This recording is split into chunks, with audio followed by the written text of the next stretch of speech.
Hey, this is Meridith Elliott Powell, and you know what time it is. It is 8 a.m. Eastern and time for Sales Logic, the show where we dive into the strategies, discuss the steps, everything that you need to know to sell more effectively. Hanging out here with my partner, Mark Hunter, and we were just discussing the fact that we're going to be really early next week, not because I am doing anything impressive, but because Mark is going to run. Is it a half marathon? Hey, don't sign me up for a full marathon. It's a half marathon. Yes. But it kicks off at 7. So we're going to be on a little bit early, 5:30 Central, 6:30 Eastern time next weekend. So guys, I tried to get him to pre-record, but this guy is committed. All right, we've got a great show for you today. I'm going to go ahead and start the video, and let's rock and roll. Prospect with integrity, we will get customers who have integrity. Integrity is the foundation from which everything is built on. You better understand value. But at the end of the day, sales is a relationship business. It is a people business. It is an emotional business.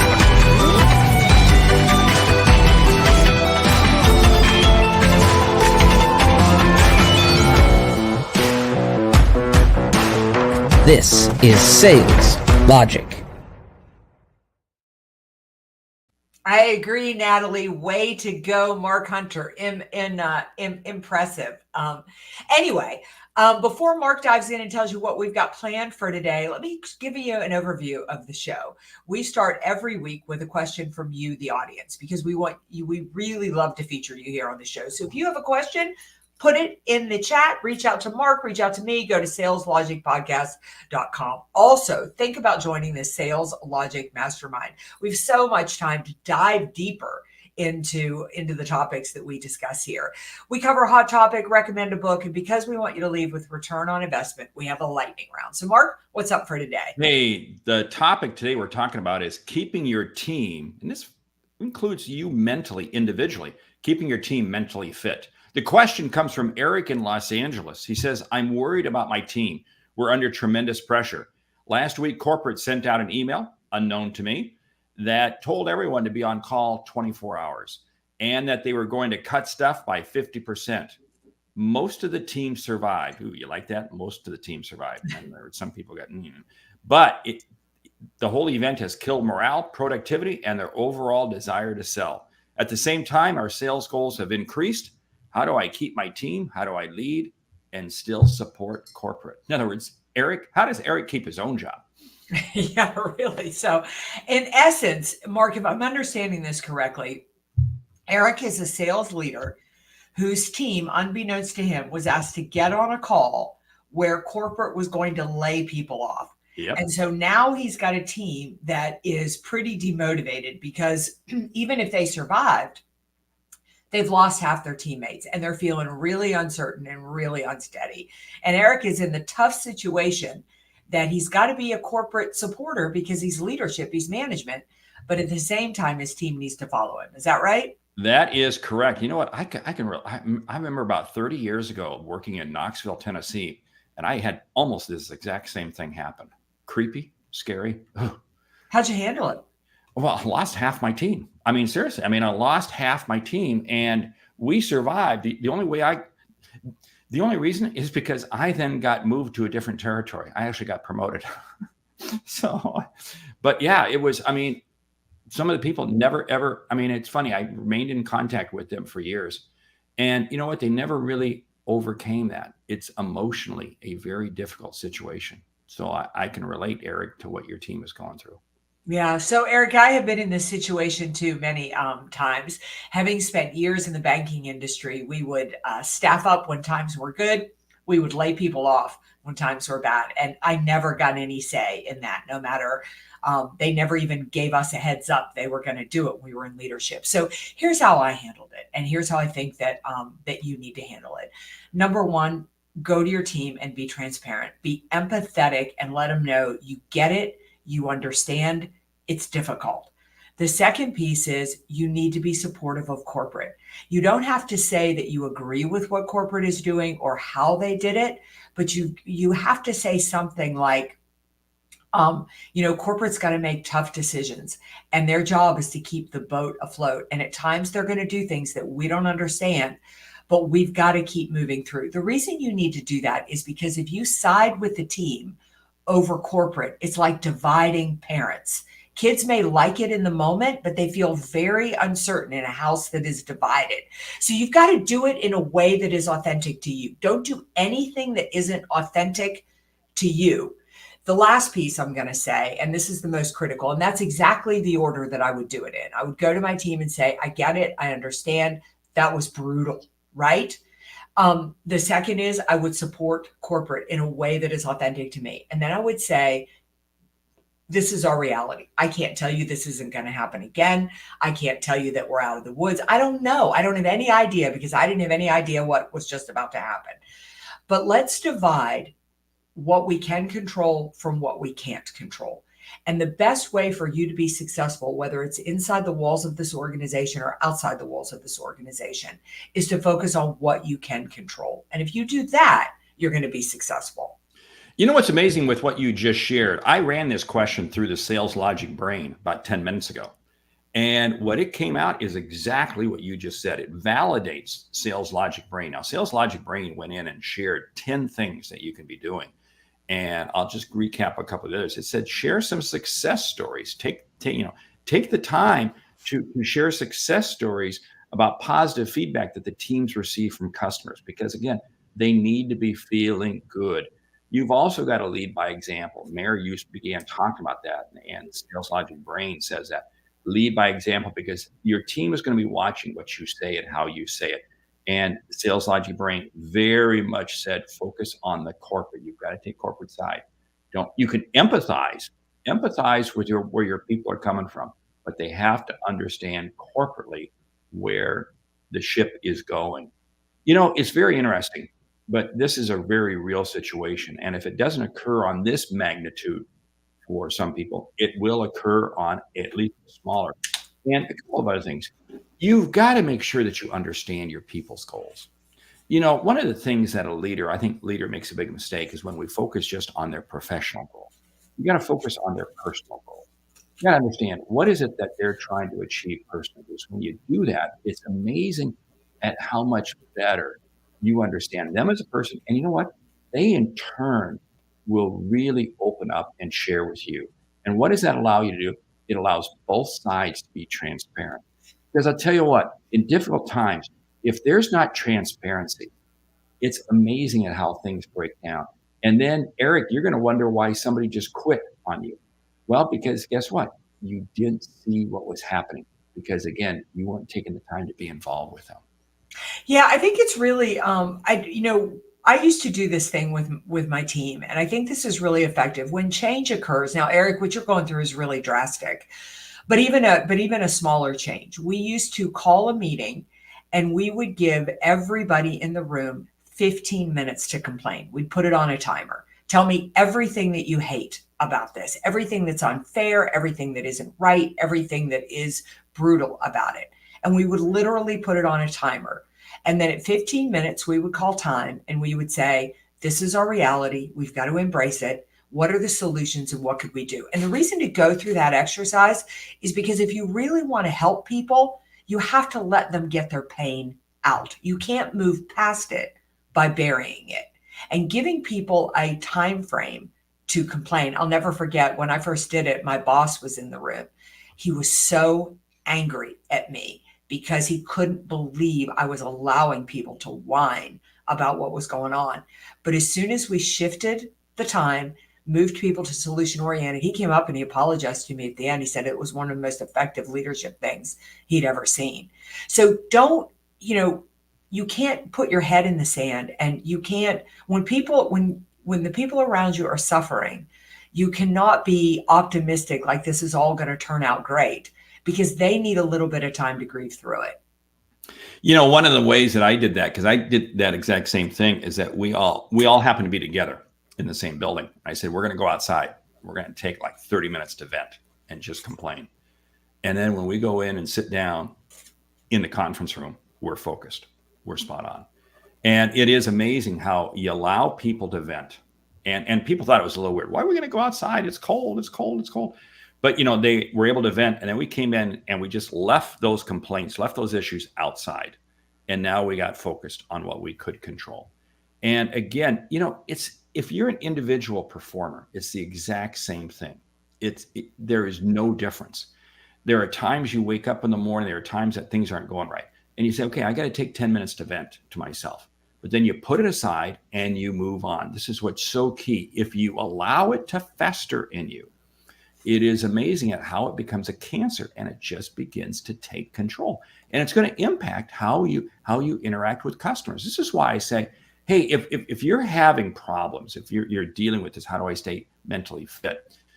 Look at some of the success stories you've had with customers. Celebrate your success. Celebrate what's gone right. Don't focus on the negative. Crowd the negative out of your mind by focusing on the positive. And it's amazing at how much better it's going to begin to change your thinking. Because again, if you don't go forward with a positive attitude, guess what? You're not going to get the results that you need to make your numbers, period. Yeah, I would say if you want to get the team mentally fit. So Eric, let's move past the challenge at hand. That's kind of how you navigate that. But you know what? There's going to be other bumps in the road, right? And whether you're trying to get a team mentally fit or whether you're trying to get yourself mentally fit, I think there's some really strong best practices around that. Number one is your team really needs a clear vision for what the sales team is going to create and what the sales team is going to accomplish.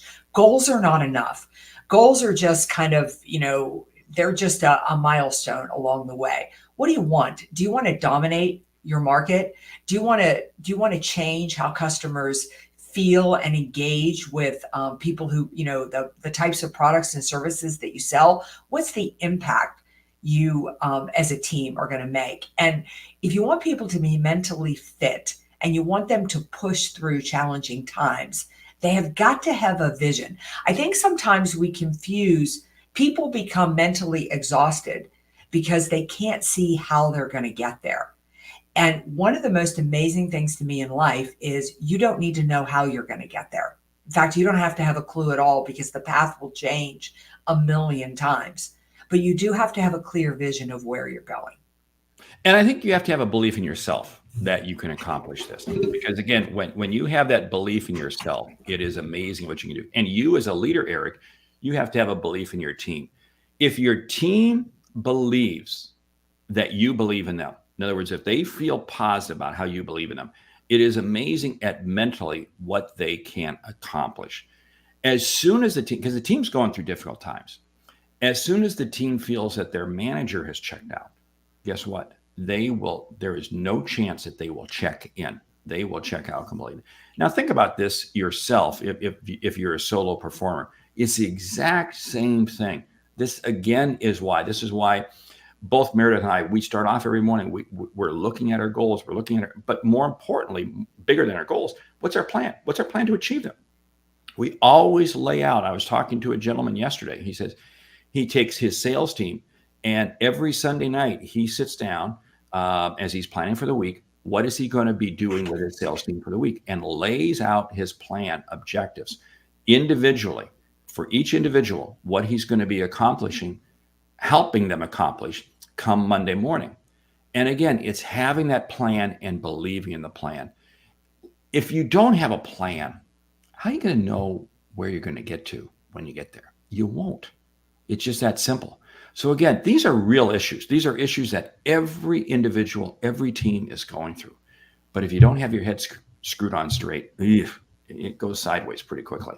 Yeah. And I think as a leader, you have to really understand, or maybe you as an individual are struggling because, let's understand, we're human beings. So there are some days when my head is so right and I really believe that I can accomplish anything I want to accomplish. And then there are days that I don't. I'm really struggling to believe in myself. So you have to think about, if you're a leader, you don't have the luxury of not believing in the team. And what I mean by that is I was working with a leader yesterday who's really dealing with some big challenges and you can feel his energy. And I said, you need to go find a confidant. You need to go to somebody, and you need to be able to share. You're scared, you're confused, you're worried, you're really doubting whether this can ever be accomplished, because you have to get that out of you. And you've got to have somebody around you who can kind of hold that space for you, because you have to go back and hold that space for the leader. Years ago, I was doing a splunking expedition with a group of Boy Scouts, and there were about 50 or 60 Boy Scouts, and they wanted to take a group of about 12 girls on this splunking trip, and they needed a woman who'd be willing to go sleep in a cave for 48 hours. So of course I was probably the only one who would do that, right? So we go into this cave, we spend the night, and I had taken the young women about a mile ahead to spend the night. We come back to meet the boys in the morning and start this splunking expedition. And I knew the tough terrain that I had taken these young women through. And that was only the first mile. It was really difficult. And when we got up to start hiking, one of the young men in the back of the group, one of the young Boy Scouts, just looked at the scout leader and he said, I can't do this. It's too hard. And I looked at the scout leader and I said, this is the easiest part. I said, if he can't do this, he's not going to be able to do whatever he needs to do. And the scout leader pulled me aside. He said, don't ever let that kid hear you say that again. He said, he can get through here, and I am going to coach him. He is going to cry. He is going to scream. He is going to believe he can't do it. But if I don't get him through here, it will change his life negatively. If I can get him through here, all he will remember on Monday is that he did this expedition. He will not remember on Monday that he cried and he screamed and he doubted himself. So that's a really long story to say, as a leader, you're going to have fears. You're going to have doubts. You're going to have disbelief. You need to find somewhere to check those out, because you have to go back right now and you have to be the one who is believing for the team. You know, there's something so strong about what you said, because if that leader had expressed doubt, yeah, then that individual scout would have had their doubt just skyrocket. And that is so critical. It is amazing how an organization takes their cues from their team. Now, stop and think about this for a moment. Think about this for you as an individual. Mentally, that scout was going to have a problem, not because of physical problems, but because of mental problems. And this is why one of the other things that I strongly recommend is you have to be able to check into work and check out of work. There are times that you've got to just stop. Too many times when we get into problems, we take our work and we make it 24/7. Don't do that. Stop. Step away. In other words, hey, when evening comes, you shut it down. You forget it. You move on to something entirely different, and you come back and pick it up again in the morning.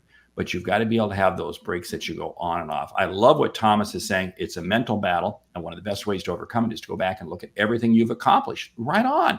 This is why. Because again, you look at what you've accomplished and you say, hey, it's pretty cool. It's pretty neat. I mean, okay, I'm going to run a half marathon here in another week. And it's not a physical game. It's a mental game. And unfortunately, the course, I didn't realize this. I was just told this. It is a really hilly, mountainous course. Great. I'm really excited for this. But mentally, as long as I'm prepared mentally, I know I'm going to be able to do it. I will be able to complete the course. And that's the objective mentally. Physically, I know I can do it. It's mentally overcoming it. So you as a leader, you lead your mental team by leading your own mental game. You know, that's so key. I'm 15 years younger than my husband, and I'm in way better physical shape than he is in shape.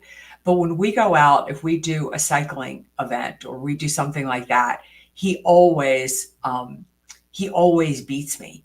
And he beats me because he's more mentally fit than I am. He can push himself through anything. And I'm like, well, what does this matter? I'm not going to be an Olympic athlete anyway. I don't have to kill myself. I mean, I have work to do in that arena. The power of mental fitness is really, really incredible. But I love the fact that we call it mentally fit. And the reason is because just like exercise or nutrition, it's something you have to work on all the time. I mean, Mark told you that we both start every day. We have little different routines, but we have routines, things that keep us mentally fit. I have a little routine, as I'm sure Mark does, that I do before I go to bed at night. They're just things that have to be done that keep me in shape for those types of things. You know, it's such, and And by the way, your husband's a stud. Yeah. He is who I want to be. I mean, the guy is a machine.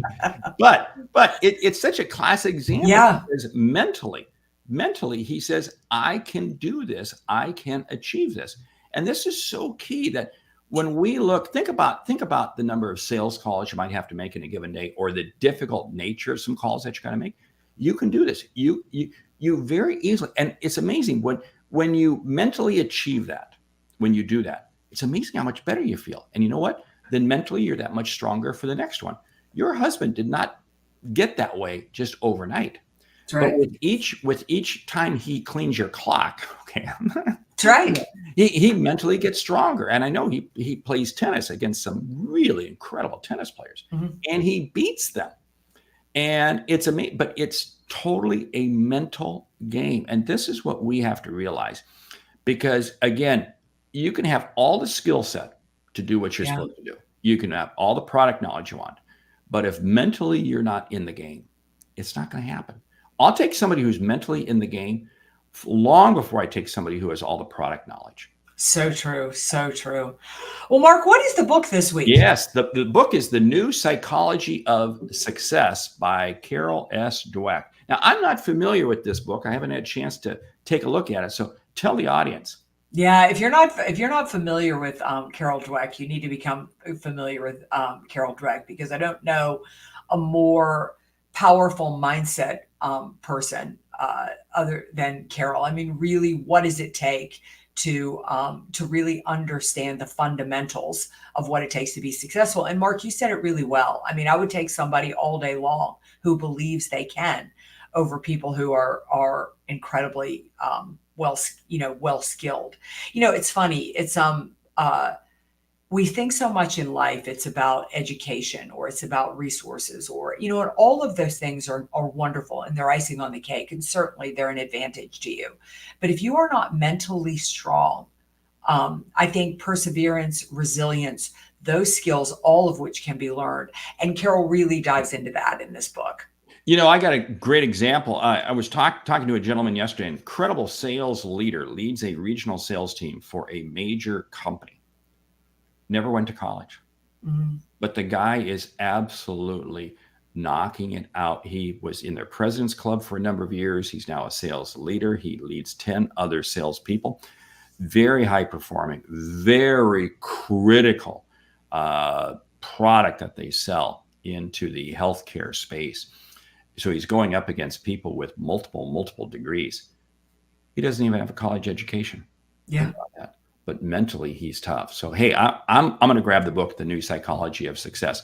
Hey, ready for the lightning round. Lightning round, top 10 strategies to put yourself in charge of your life and your career.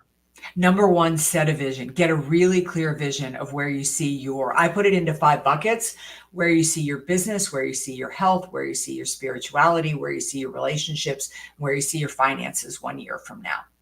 2, have a very set routine that you go through every morning when you get up. Do not deviate from that. Be very disciplined in how you start your day. Once you know where you want to be 1 year from now, write down every week one action you can take to move you closer to that goal. Make sure that you only hang around with people who have common success patterns as you. You become the sum of the 5 people you associate with the most. So I'll tell you what, if you're not hanging out with other people who want to go on that similar type of journey, don't spend time with them. Yeah, I'm going to steal Thomas's piece. Take a little bit of time to reflect, to look back and look at all that you have accomplished, to really build the energy you need to be successful.